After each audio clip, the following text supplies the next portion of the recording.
If you want to add images to your website in EasyWeb, there are many ways to do this. For example, you can drag the image from your desktop onto the editor. You can also drag the image from the Finder window onto the editor. You can also go to Insert in the menu bar and select Choose, and then choose the image you want to add. You can also add an image by adding a text box or shape. Then click on the Shapes tab in the Inspector window, select Image Fill from the drop-down menu, and then click the Choose drop-down menu and select Choose, which will open the Finder window, and then you can select the image that you want. The same method can be applied for adding an image to the page and browser backgrounds. Any image added to the site will appear in the Assets section. You will notice that the images I added earlier in the demonstration appear in this list. You can add any images to this list by just dragging the image from your hard drive and dropping it in the Assets list.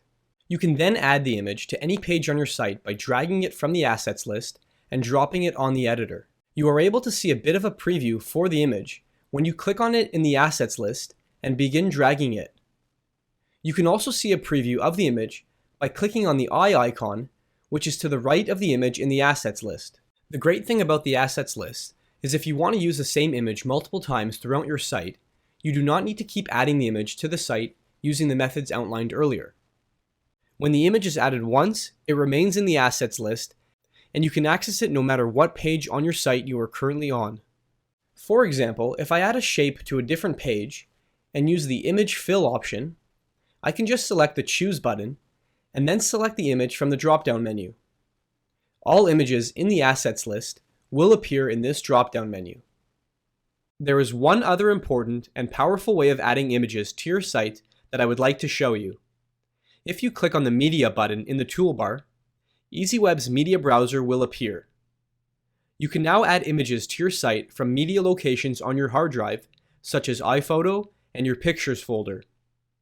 If you want, you can drag and drop additional folders onto the media browser so that you can access images from any folder on your hard drive. Whenever you want to add an image from the media browser to your EasyWeb site, simply drag and drop the image either on the editor or in the Assets section.